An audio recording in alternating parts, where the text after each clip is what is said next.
자, 어제는 라면을 먹었고 오늘은 짜파게티를 먹었습니다. 아, 밤에 야식 이틀 연속으로 먹네요. 저 이렇게 잘 안 먹는데. 자, 국민연금으로 지금 주식의 추가 유동성이 투입이 되었거든요. 뭐 제목이 이거 적절한지 모르겠는데 어제 글의 연장입니다. 그래서 국민연금짬은 다시 청년에게 던지겠죠. 그래서 지금 챙길 수 있을 때 챙기세요. 원래 챙길 수 있을 때 챙겨야 돼요. 그리고 결코 X86을 용서하지 마십시오. 지금 200억 달러만큼 달러 수요가 감소했다고 리짜이밍이 임기 동안 국민연금 기금위 회의로 어디에 투자하는지 봉인하겠다.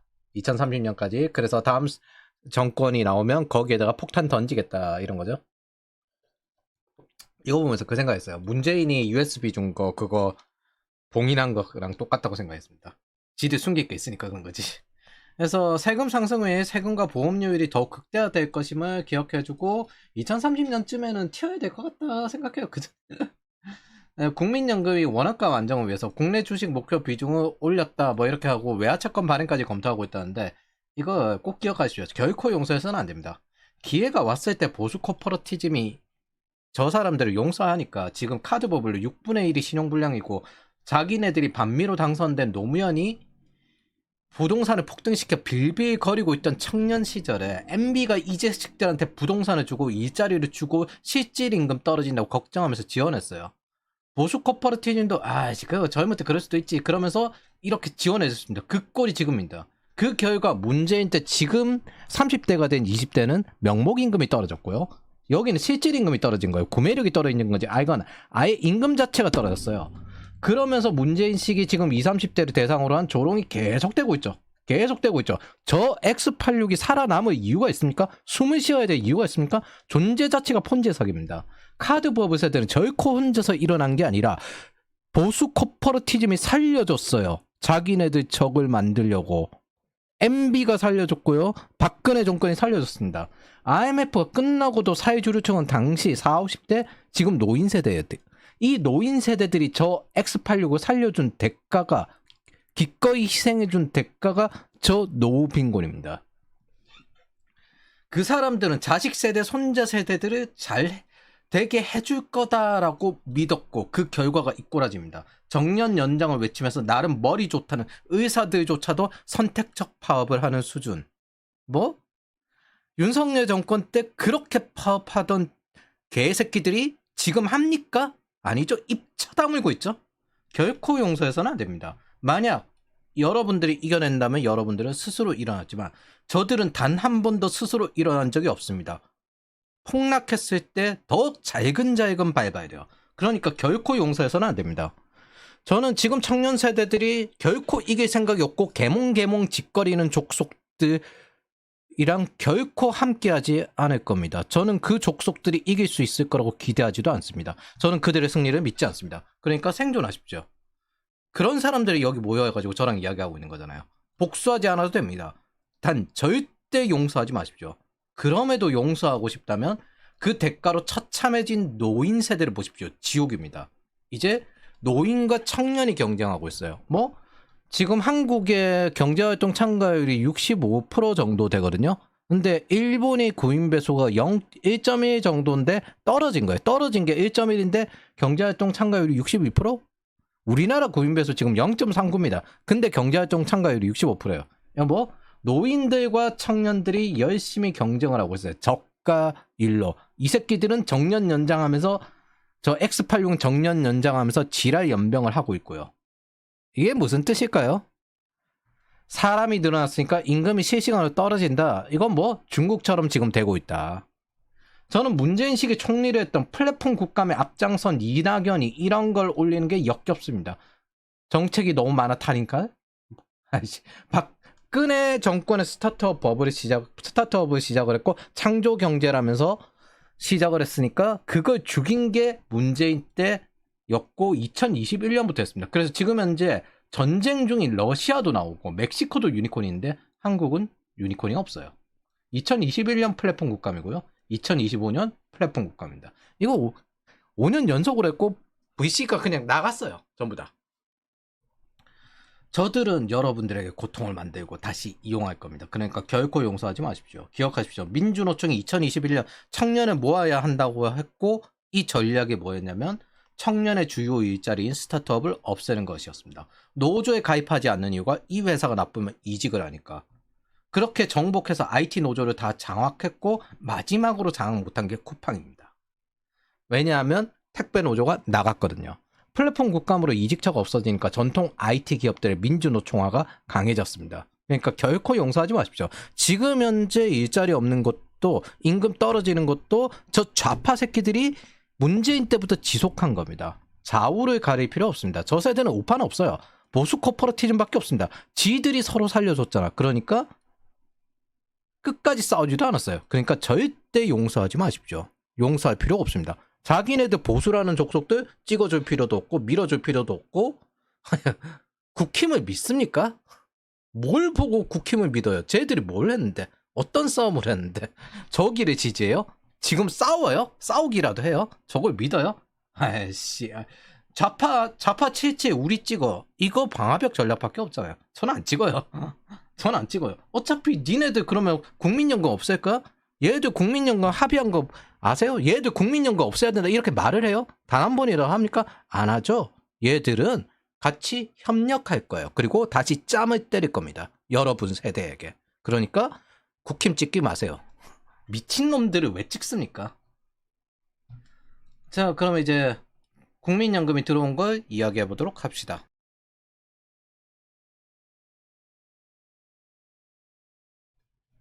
주가 부양과 환율, 이것 때문에 국민연금을 더 끌어오는 거죠. 이거 타임라인으로 보면 다음 같아요. 2025년 4월 국민연금위원회 민주노총을 다시 배치했습니다. 이거 회의 참석할 때 돈 있어요. 제가 이거 한번 뒤져봤는데 저 위원회에서 돈을 주는 위원회가 있고 돈을 안 주는 위원회가 있는데 돈 주는 위원회는 민주노총, 한국노총 서비스연맹, 그 민주노총이랑 같이 하는 그 후쿠시마 그 원전 반대하던 족속들 있잖아요. 그거 꼭 있습니다. 그거 2년 만에 복귀했거든요. 2025년 9월 국민연금의 한국 주식 왜 안 사냐 리짜이밍 그랬고요. 2025년 11월 국민연금 환율 안정 사자 협의체 뭐저쩌고 해서 뉴 프레임워크라고 뻘소리 했습니다. 그리고 1월 국내 주식 비중 늘리고 국민연금 운영 모두 숨기기로 했습니다. 언제까지? 리짜이밍 임기 2030년까지. 그 다음 정권에 폭탄 던지기 할 수 있으니까. 이게 타임라인입니다. 이 정은경 팬데믹 때 우리를 쳐 죽이고 백신 처맞게 했던 정은경, 이 인간이 국민연금을 끌어오는데 적극적으로 동원되었습니다. 독립적이지 않다는 거죠. 자, 주식의 생 유동성을 직접 주입하는 게 첫 번째 목적이에요. 주식이 떨어지면 안 되니까 아무도 한국 주식 안 산다. 이게 전편이었잖아요.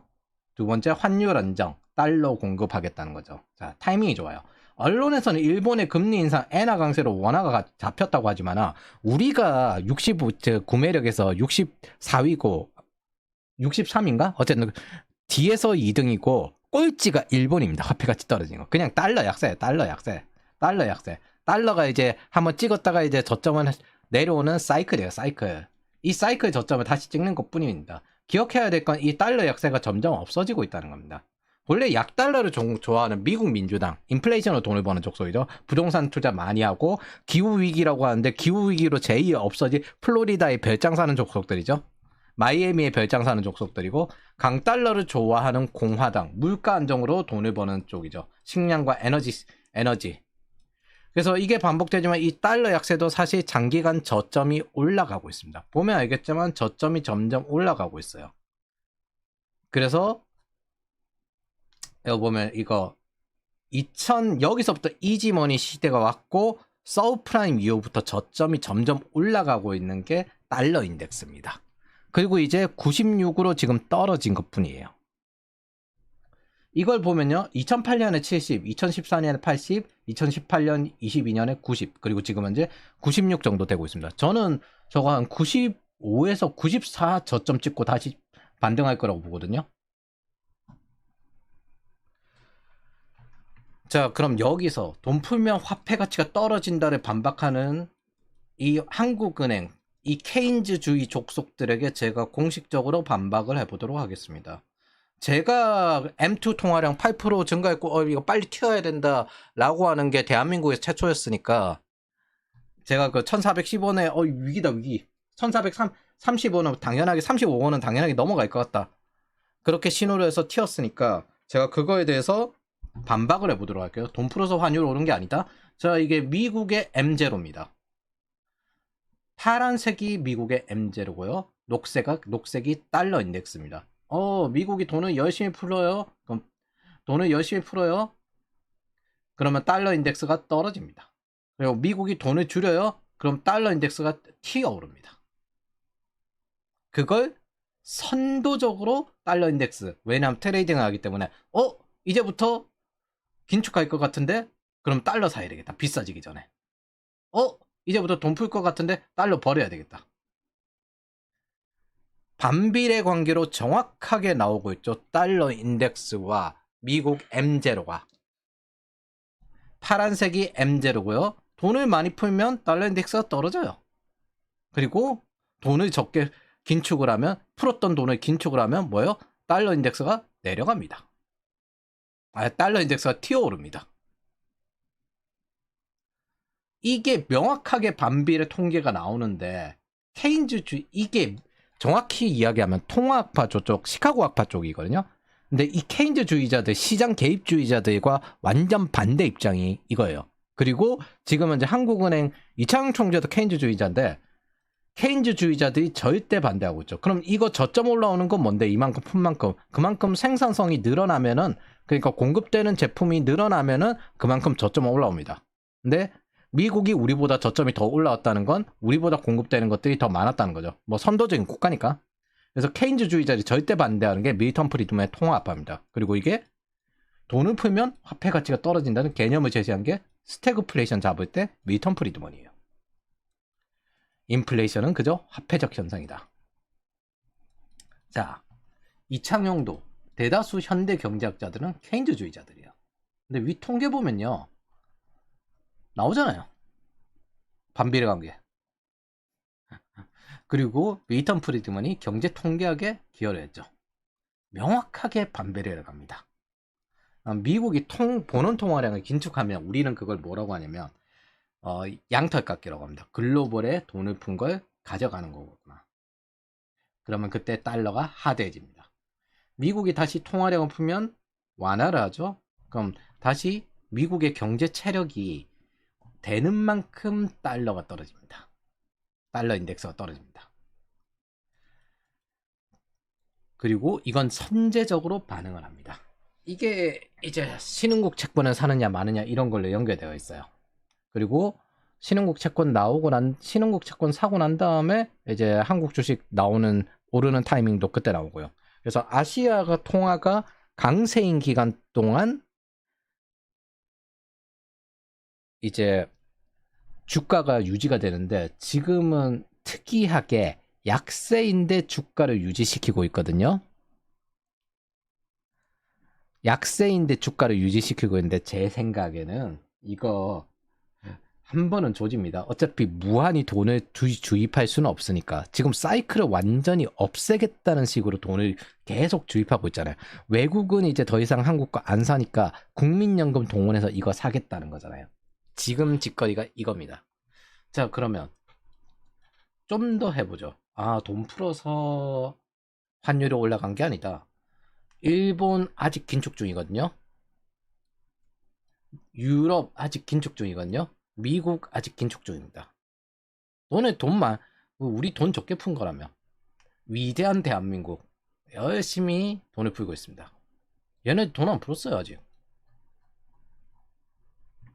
돈을 풀어서 환율이 오른 게 아닙니다. 미국도 일본도 유럽도 양적 완화 때 자기네들 화폐 가치가 떨어졌습니다. 환율이 저점을 찍었습니다. 우리는 풀지 않아서 적정 환율을 경험했어요. 미국도 유럽도 이 오른다는 거는 자기네들 입장입니다. 자기네들 입장. 그래서 양적 완화 때 환율이 올랐습니다. 얘들 입장에서는. 근데 우리는 풀지 않았어요 그때. 그래서 적정 환율을 경험했는데 반면 지금은 뭐예요? 양적 완화 때는 얘들이 더 많이 풀었고 지금은 우리가 더 많이 풀고 있습니다. 그러니까 환율이 작살나는 거죠. 돈을 다른 나라만큼 풀었습니다. 다른 나라 아직 긴축 중인데 설마 다른 나라라는 게 중국 뜻하나? 인플레이션은 알코올 중독이다. 정부도 어떤 전문기관도 자신들의 위치와 권력을 위해 여러분들을 속일 수 있다는 걸 기억하십시오. 제로 트러스트 원조, 모든 걸 의심하라. 이건 데카르트입니다. 데카르트는 사람이면 의심하고 고민하고 생각해야 된다. 의심하고 이 말도 의심해야 된다. 이 뜻은 뭐냐면 직접 맞는가 확인해 봐야 된다. 제가 여기서 이거 통계 이상한 가져와가지고 거짓말하면 어떡할 건데요.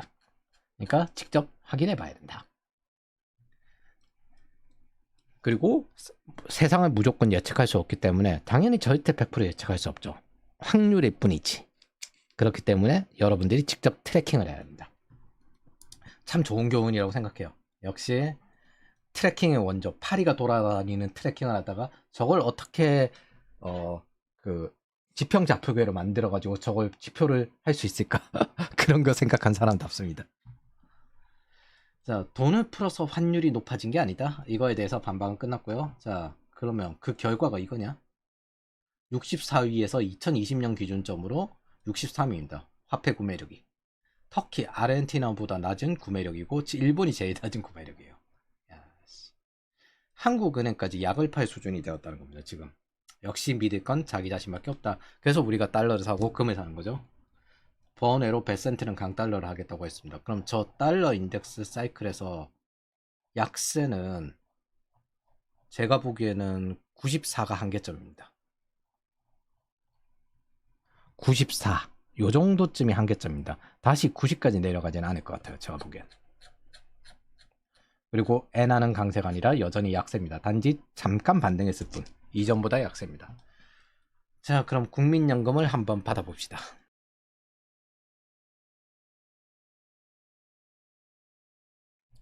국민연금 받는 법. 내기만 하고 받지도 못할 국민연금을 받는 방법. 지금 현재 열심히 국민연금을 쓰고 있기 때문에 자, 알다시피 두 가지입니다. 달러 사거나 달러 싸게 사는 거. 금은 올랐으니까 농축 우라늄으로 볼 수도 있는데 금은 우라늄 전력기기. 다만 주의는 좀 하세요. 이 농축 우라늄은 한국도 센트러스 에너지를 사는데 얘가 아직까지 부채율이 좀 있어요. 그래가지고 이 부채율을 금리가 떨어져야 어느 정도 커버가 되는데 그게 좀 안 돼요. 듀레이션은 금은 이게 길고요. 변동성은 이쪽으로 갈수록 적습니다. 그래서 급히 살 필요는 없다. 당연히 전방 산업으로 갈수록 성장주에 가까워지기 때문에 폭등하는 대신 듀레이션이 짧습니다. 반면 이 후방 산업 쪽으로 갈수록 다시 재구축하기 골치 아프기 때문에 뭐 쓰던 거 바꾸기가 힘들잖아요. 인프라에서는. 그래서 듀레이션이 좀 긴 편입니다. 흔히 가치주 투자한다는 게 이런 거죠. 성장주보다 지금은 가치주 듀레이션이 긴 거, 인프라 만드는 것들이 대부분 이런 쪽입니다. 그럼 두 번째, 국민연금 따라서 한국 주식을 산다? 100% 올랐는데 자신 있으면 해보시던가. 저는 주식 용비 어천가는 좌파에게나 권하십시오. 자, 그래서 지금 최대한 싸게 사는 거 이거 그냥 간단히 이야기하면 저점에 선 끊어 보는 거예요. 그래서 얼만큼 싸게 살 건가. 운이 좋으면 1410원에서 1393원 요 사이에도 살 수 있을 거라고 봅니다. 뭐 달러 인덱스가 생각하는 것보다 더 많이 떨어졌을 때. 어쨌든 최대한 싸게 사려는 노력을 해보십시오.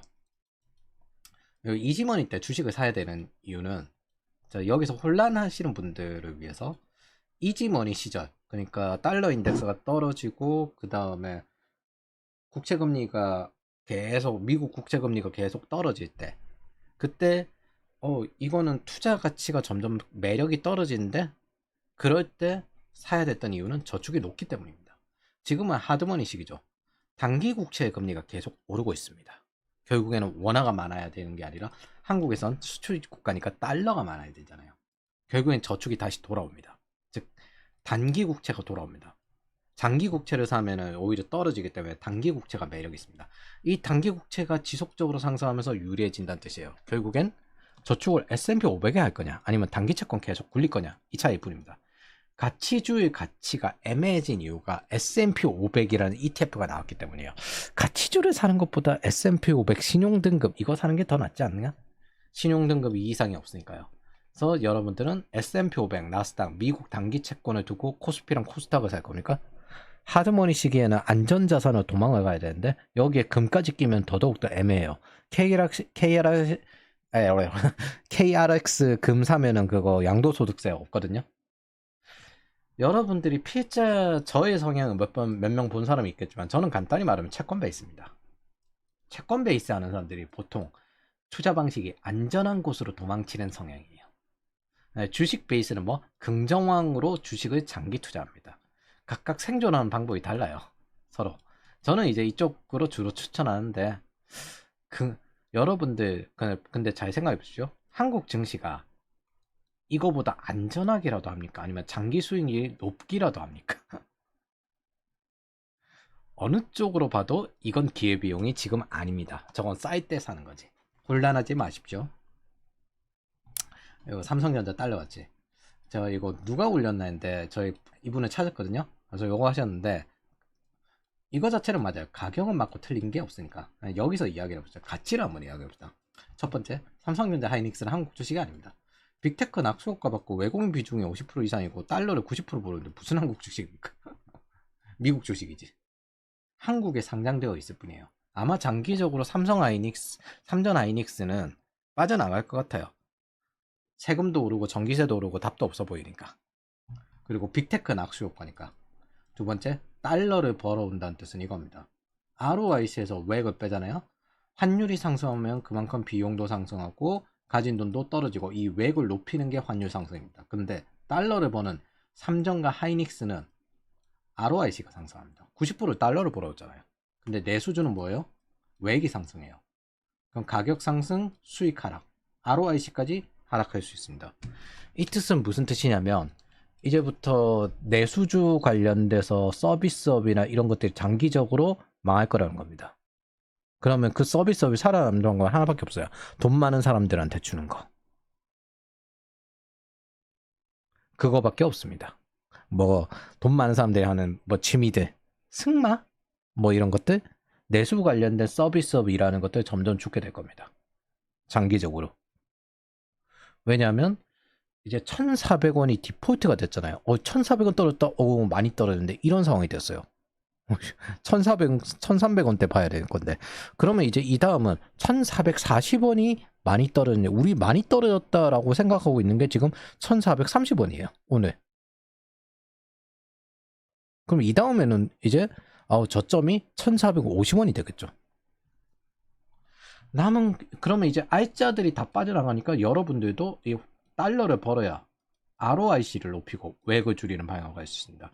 즉 여러분들이 환전을 했다는 뜻은 뭐냐면 여기에 비용으로 들어가서 실시간으로 떨어지던 요 가치를 달러를 사서 요걸로 사는 거예요. 남은 건 저게 주가에 반영되느냐 안 되느냐 이 정도 차이고 보통은 반영됩니다. 그리고 마법의 단어. 증권사 스마트머니들이 슈퍼사이클 전에 끝나기 전에 빠져나오는 선반영. 즉 이게 제가 보기에는 이것까지 다 선반영이 되어 있습니다. 여기서 이제 강제로 국민연금 가지고 유동성을 주입하겠다는 건데 그거 운용하는 위원이 뭐다? 전문가 없다. 지네들끼리 하는 거다. 정치적으로 저 끌었었는데 당연히 그렇죠. 스태그플레이션 이거 이 방법 똑같아요. 스태그플레이션식이 어차피 전 세계가 다 작살났으니까 원유 가격이 비싸면 돈 많이 버는 중동으로 와서 그냥 공사 따오자. 여기 돈 많잖아. 여기 일하자. 같은 선택입니다. 우리가 미국 그 달러를 벌겠다라는 것도 똑같고 좌파가 인플레이션으로 돈을 벌고요. 법조계가 규제를 만들고 재판하고 수사를 하고 변호를 하죠. 그런 것처럼 비용을 이익으로 전환시킬 수는 있습니다. 단지 전체 시스템이 어찌되든 내 할 바 아니고. 그러니까 이런저런 계산보다 가장 중요한 건 흔들리지 않은 그리고 올바른 선택이에요. 올바른 선택을 위해서 계산하는 거지 여기에 의존하기 위해서 하는 게 아닙니다.